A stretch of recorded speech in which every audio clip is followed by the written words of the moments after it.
technology advancement, but how we have been using those advancements for the better tomorrow. So in this context, let me introduce the panelists today. We have some amazing lineup of 3 leaders who have been doing a fantastic work in the unique way in the lab business. We have Nidhi. Nidhi will start. Sure. Hi everyone, good evening. I'm Reddy Bhasin. I lead Digital Green in India. We are a social impact organization which basically works with smallholder farmers. So we are using technology to ensure that the information that reaches a smallholder farmer is more contextual and accurate. And which end goal is to help a farmer increase their income. But I think I can talk a little bit more about it later. Yeah. Andrew? Yeah, hi, I'm Andrew. I'm the founder and CEO of Plastics for Change. We do collection and segregation of plastic waste and help make it easy for brands and manufacturers to transition from virgin plastic to recycled plastic, and building supply chains with responsible sourcing and third-party certifications to ensure the predictable livelihoods and some human rights compliance to the supply chain. I'm Bhasin Reddy. I work with SchoolNet India, which provides edtech solutions to the schools, government and private schools. We provide a holistic way of providing tech-based solutions to schools that includes a device, content, teacher training, adoption and monitoring. We work with about 100,000 schools in India. We are also into vocational skills in the name of LearnNet, which is a joint venture between SchoolNet and National Skill Development Corporation, where we train young people for jobs, job-linked training programs. Over the last 20 years, we have trained and placed more than 2 million youth. Thank you. Thank you, Nidhi, Andrew, and Reddy. Welcome to this panel discussion. I'm moderator for the day, Gangadhar. I lead the business development efforts. I work with clean tech, agri-tech, and green tech industries at Microsoft. That's a short introduction about myself. Let's just jump into it. So you all step into spaces that most people tend to avoid, plastic, agri-tech. And you've done, each one of you have solved a problem in a unique way. What's truly inspiring is how you have used technology in solving a unique problem that you're trying to solve. I think, just as a start off, I wanted to ask you, Nidhi, what made you feel that tech could help us problem you were tackling, and where did the journey begin for you? If you really look at India as an overall agricultural landscape, we are talking about 150 million farmers. We are talking about a sector which gives employment to about 42% of the population of the country, contributing to the 18% of GDP. Unfortunately, this is a sector which really doesn't get all the basic necessities. It suffers through all the climate changes and does not have access to basic advisory. Also, with all the changes, whether it is about production, climate, everything, this is a community which is really suffering. So for us at Digital Green, it's not about building technology, it's about building trust. We are a spin-off of Microsoft Research. We started about 17 years ago, and the whole idea was that how can we bridge the information and knowledge gap using some form of technology to ensure more accurate information reaches the farmer so that they can change their practices to increase their productivity or decrease their input, thereby increasing their income. Over the years, we have worked with about 8 million farmers. We also started from India and they went up to sub-Saharan Africa. We also reduced the cost of advisory by using the initial form of technology, which was more on video-based learning, by about 10 times. The adoption of the advisory has been about 24%. There has been a 24% increase in the income because of this for the farmers. But the world evolved, technology evolved, and so we needed to evolve with that. But having worked with the farmers for so many years, their problem was, where are the gaps, where are the data gaps. Also understanding, since our founder, Reddy came from a technology background, he was also working with Microsoft 17 years ago.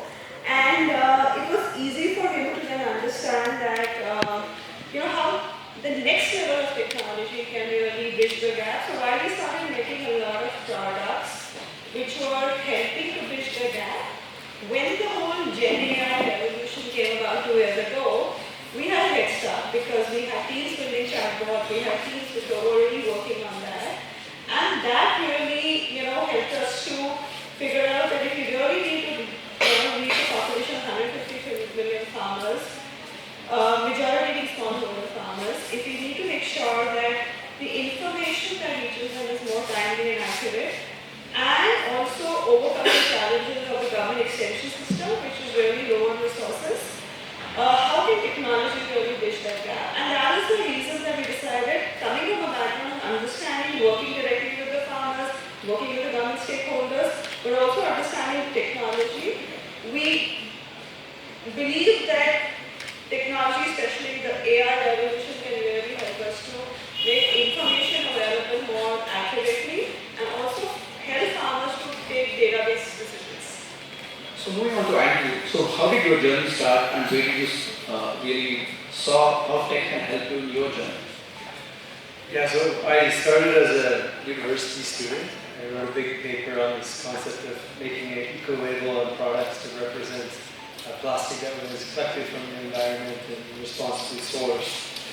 And it was really the mindset looking at what would be valuable in the future, and looking at what I think are probably the 3 biggest challenges facing humanity, which is microplastics and plastic pollution, because we actually don't really know much about that yet, but we know that it is absolutely terrifying and disrupts the endocrine system, breaks down, we talked about that first time.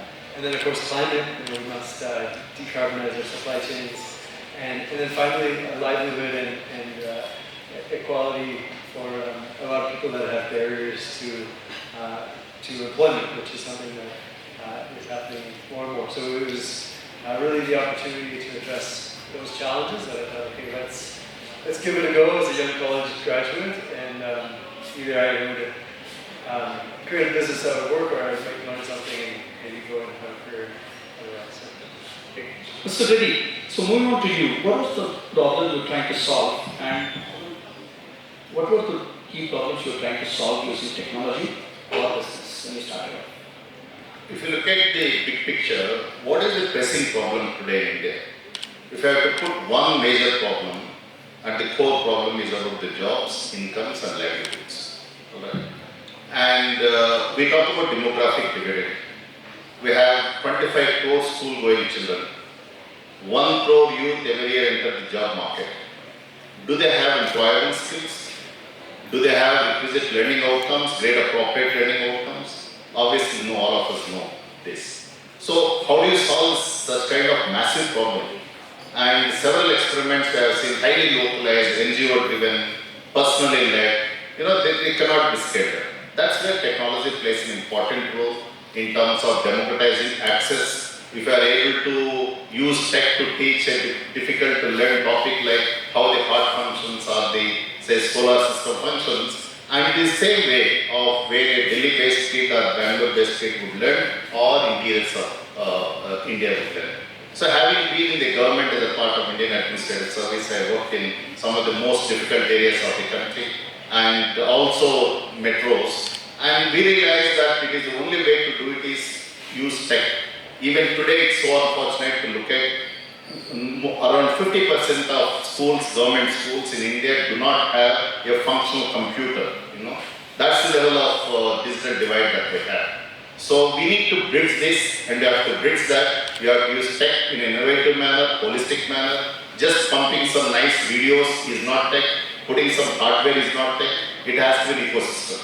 That's where we believe an ecosystem with the teacher at the center. So teacher has to be the focal point for the interventions unless the teacher is empowered. Make the teacher empowered, make her task easier, and where tech provide. Therefore, a device inside the classroom, grade appropriate, highly visual, multi-sensory digital content, easy to understand, measurement, teacher training, adoption, and impact assessment. That's the kind of model we believe. That's the one which triggered our journey. It has been 25 years of journey as SchoolNet, and we were the first ones to have started. And I would say, I think, if a distance of 1 to 10 to be covered, as a country, we have done only 2 exposed on use of tech inside the classrooms, and primarily with the objective of improving the learning outcomes. That's where the common vision is. Thank you, Mr. Reddy. So, Nidhi, you've been working with millions of farmers, women entrepreneurs. You've taken digital transformation to the rural folks, villages, women. What has been your learning in this journey of taking the tech, and how have you actually gone and implemented your tech, and what is your current impact, what you have created with this women? So, if anything that you're working, any community where you need tech, you need to know that, and I think a lot of people realize that in this room is, one is about understanding the problem, right? And the second is also whatever we are designing, it has to be inclusive, it has to have everything which addresses the problem, right? And it cannot be something which is built from the top, right? So that's why when initially, my earlier answer, I said that having experience of working on the ground with the farmers, 8 million farmers, over 16, 17 years, gave us the leverage to build something. And then we've always been focused and committed to women farmers. But then you say that, right, if you're building an app, you need to have a smartphone. Only about 34% of women farmers have smartphones. But we are ensuring that as we are scaling it up, we have strategies that addresses those issues. Now, whether it is about how the onboarding is happening. I'll give you one example. We started by launching in Bihar about 8-9 months back, and we tied up with the Department of Agriculture, and we used their extension workers to reach out to the farmers for training them how to use the app. Unfortunately, it was only 27% women farmers. We realized we will be far away from our intention and goal if we go this way. We had to change the strategy. We moved towards tying up with SRLM, which is Jivika in Bihar, which is basically focusing on women farmers, and now we are making sure that we are targeting women first in terms of how we are onboarding them. So it's not only developing a product, then adding features. Then also catering to a set of women who do not have access to smartphones. So we ensure, but most of these women will have some family member who has access to smartphones. So we're ensuring that if they are trained to use the app, then all the nudges and notification are going at a time, which is usually in the evening when their household work is finished in those geographies, and then sending all the nudges and notifications so that if there has to be engagement with the application, then it is very targeted. But what we are saying is that our data shows, so right now we have about 2,500 farmers out here.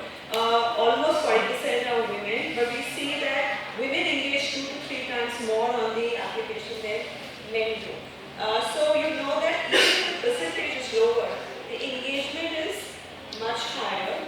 Also, women are finding it very, very empowering because earlier they were dependent on the external system to give them inputs and advice about farming practices, and usually men folks would be very dismissive.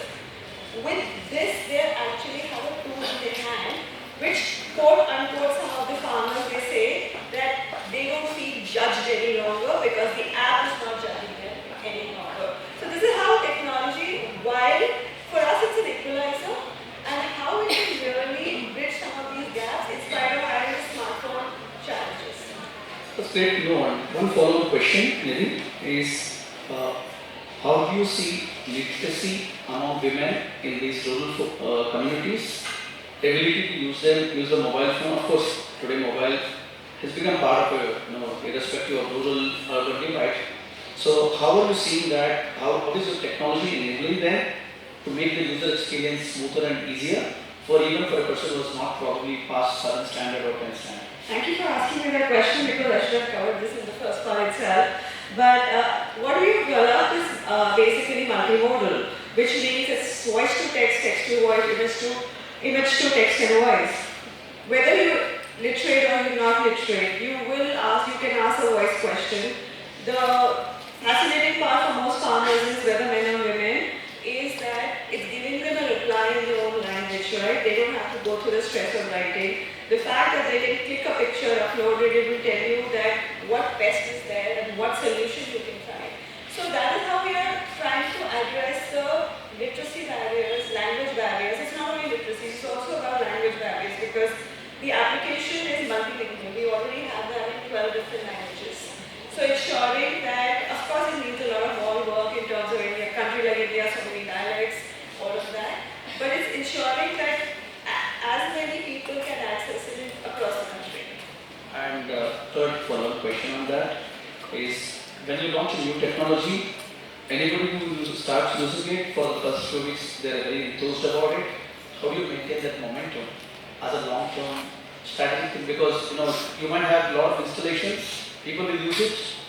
How do you ensure that they don't drop off, so that you reap the long-term economical value of that work which is done?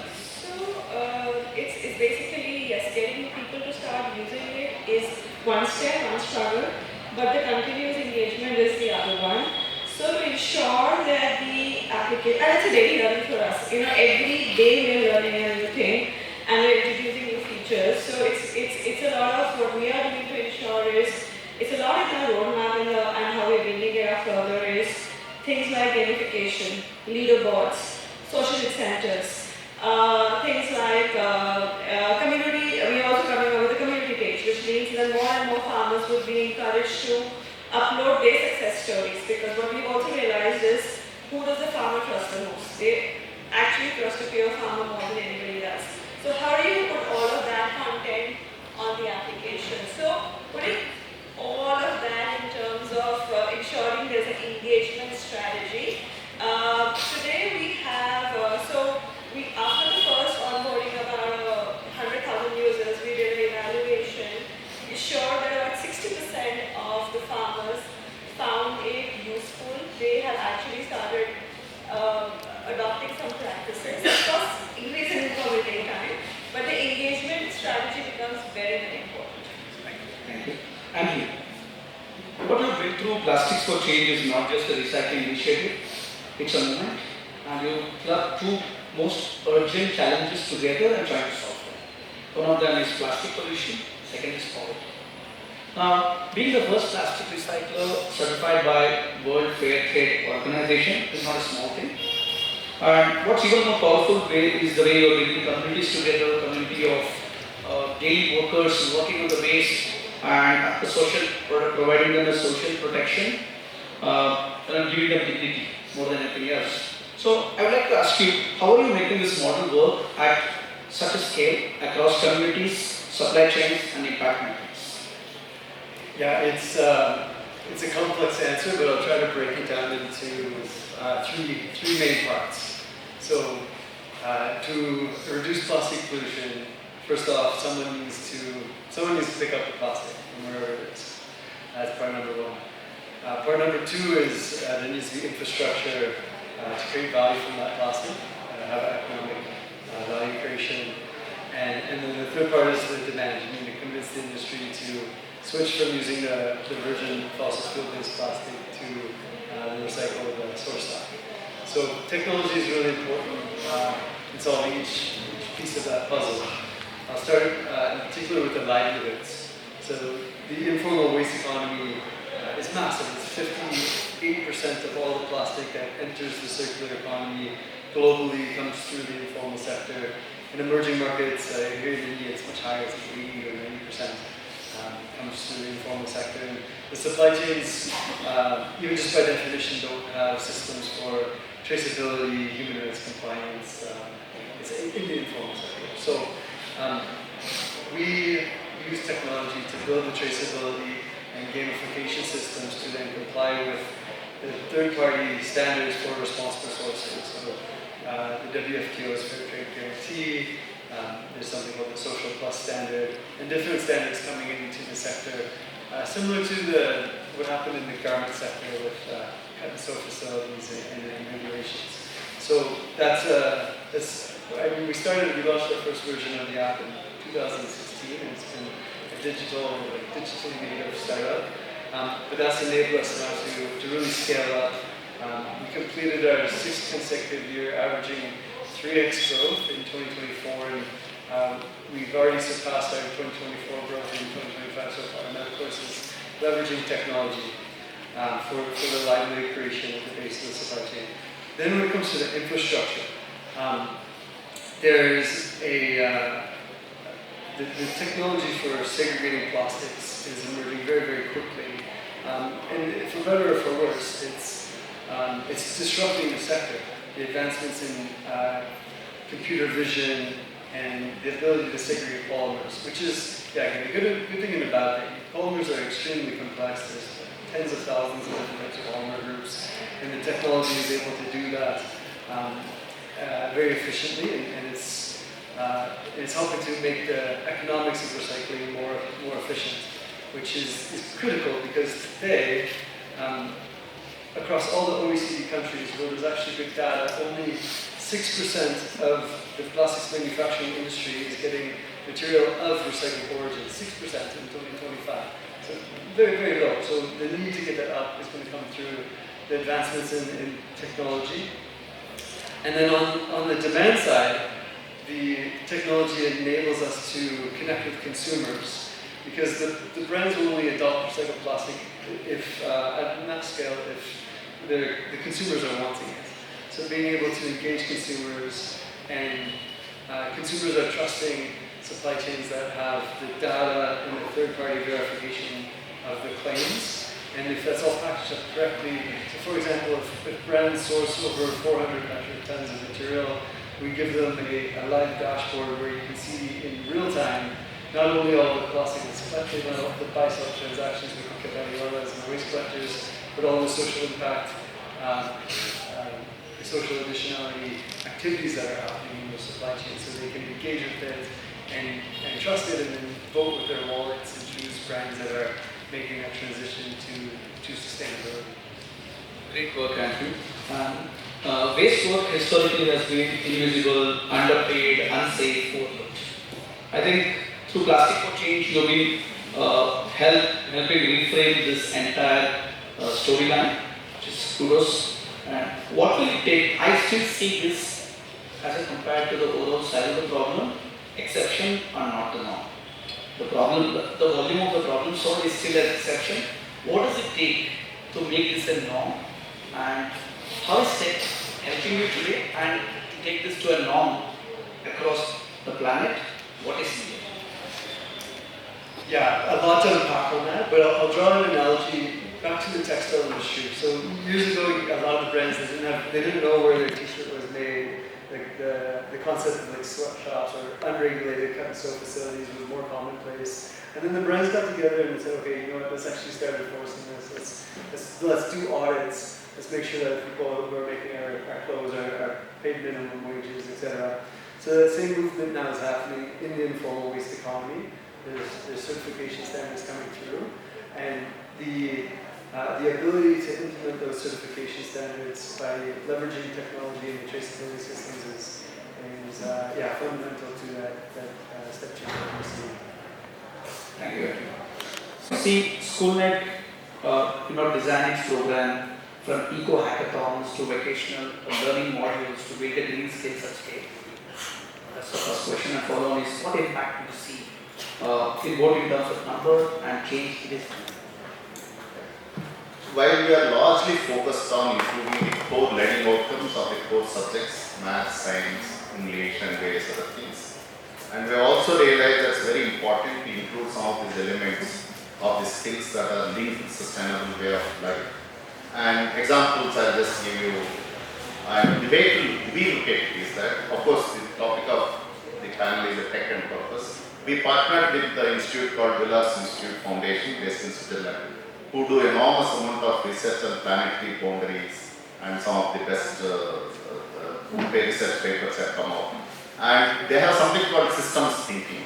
And using that, we have developed a curriculum for school kids where we are already working with schools of teaching the students on systems thinking and around the planetary boundary conditions and climate leadership courses, doing hackathons. For example, this January we did a hackathon for the affordable private schools. This problem was given to them. Any of the environmental problems that they have within their neighborhood community, they can choose and use any technology and come up with ideas as how tech can solve an environmental issue. You will be surprised to know that about 2,000 schools participated, and of them 100 we screened. 10 came to Delhi to do a presentation to the jury headed by the Madras, GIZ, Germany and all that. The best team went to Switzerland to presentation. They won the global prize. These are school kids, and therefore the tech can be encouraged to amongst the school kids, college kids, to identify the real problems and design solutions. On the other hand, this is on one side of the tech and hackathon. It requires certain level of basic infrastructure, etc., etc. In the villages, what we do is that doing sustainable natural farming. You know, many states now are big time onto natural farming, and natural farming techniques being used. School students being educated about the natural farming techniques. When they go back to their farms, homes, they practice this. Right in the schools, it needs to be inculcated. It's so unfortunate. I'll give an example. Arunachal Pradesh, you know, it produces kiwi fruit and wine, alright? And we have a national program under National Skills Qualification Framework, Government of India funded. There are vocational skills that are taught to school kids who are in class 6 to 12. What is taught there? Beauty and wellness, 1, 2, 3, 4. But not on kiwi fruit, not on wine making. How do you actually ensure that you actually get better productivity? How do you make it sustainable? These are not taught. So what we are trying to do is inculcate, identify the locally available resources and where the communities need to work. If those skills are integrated into this, of using natural farming, so that is also one way of actually inculcating the skills related to sustainability. And I'm glad to see that more and more school systems, both in private and government, are adapting to these ways of teaching the school students in terms of fundamental skills centered around sustainability. Yeah. So coming back to which time do we have? 5 minutes. Yeah. So I think AI in agriculture, climate. There's so much of work going on. I just want to share a short couple of minutes on the kind of work which I was involved in the last 1 year at Microsoft. We work with 20,000 farmers who are sugarcane growers, and we built an end-to-end solution. When I say end-to-end, like they have a mobile app which they can just personalize. The app will actually tell you there are sensors in the field. We use satellite imagery data, drone data, and there's a weather station.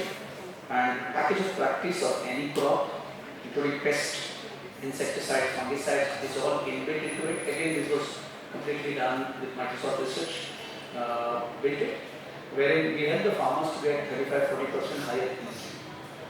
And when farmer earns 1 rupee more, the money actually mostly goes into education or shelter. Because that is still, despite being the richest community on the planet owning lands, we still equate farm incomes at that level where they can barely afford, at least majority of the farmers. So I think fantastic work, all of you are doing in empowering farmers to improve their livelihoods by using women entrepreneurship, by improving the education standards of the kids, helping them to make the planet safer for the children, by removing plastics from access. Yeah. I'll draw actually, it's interesting when you survey the farmers, but when we survey the waste collectors, they have the same answer. We do our need assessment in terms of geography, and they always say they want education for their kids is the main thing, and then the predictability of the livelihood, tracing towards that, not just minimum wage, but living wage. It's very much possible through the cost of living. It's an abundant resource. Thank you, Andrew. And before we conclude, I'll just ask you to just think about maybe a minute more. Each one of you to ask you, what is your vision for how technology driven by purpose will fundamentally reshape our world over a regenerative tomorrow? Maybe 1 minute. Sure. Today I'm working on agriculture. infrastructure, but it doesn't matter which purpose it is, right? End of the day, whether it's education or climate or even disability or anything else. I think the vision would be that how, especially with the growing population, how technology should make things easier and accessible for people, bringing down the cost, efficiency, everything out there, so that people can actually earn better, live better, more quality lives, and basically a better future for everyone. Yeah, so I think technology is going to be extremely disruptive. There's going to be a lot of jobs that are replaced. We're already seeing this through automation. But I think what gives me a lot of hope is the next generation of startups, and hopefully also our paradigm in terms of what we think is going to be valuable. There's certainly not a shortage of work to be done, especially the planetary boundaries. We've passed 7 of the 9 planetary boundaries. So as humans, it's not like we can just chill and just relax. No. There's a lot of work to be done, but it means we need a bit of a paradigm shift from what we consider to be valuable in the future. 2 points. Firstly, I think we need to ensure, as I said right in the beginning, the future of India is about the future of our young people. So technology plays an important role. Can we think of ensuring that every school in India has access to basic digital infrastructure, basic internet, so they are not bottom form of India is not left out of this entire digital revolution. This is one. And second is convergence. We have a lot of initiatives that are doing, like when I'm hearing Nidhi and a lot of that stuff you do, a lot of that stuff you do, and we do, there's so much of convergence that takes place, which is the most difficult thing to achieve here. The convergence between experiments and projects of non-profits, for-profits and the government, can we bring them together? That's only possible when we actually start working and the government plays the role of catalyst and an area-based approach. Like Bangalore, the previous panel talked about Bangalore, case in point. I think we need to identify these critical areas where the poor, vulnerable, from several points of view, vulnerability, the poverty, vulnerable from climate change, identify these areas, bring in the best out of the profits, non-profits and everybody, create an action plan and do it. Is it possible to do? It's very easy to say than done because different people pull in different directions. That's where the government plays an important role. The best part is that the governments today have become very, very proactive. The localized way of approaching to solve a problem is in thing now. I think one way that the AndPurpose, this platform, could look at is that maybe the next summit when they do identify 3-4 problems, identify 3-4 geographies, how do we bring the stakeholders of those areas to come and collaborate? That's where I think the solution is. Thank you, Mr. Reddy. And just to conclude, I think the influence of tech in solving urgent problems in clean tech, agri-tech, ed-tech is super important. I think I still feel we are on day 0. There's a long way to go. And I wish in the next 10 years, if we are able to solve 10% of the problems we have, it will be really successful for the country and for the earth.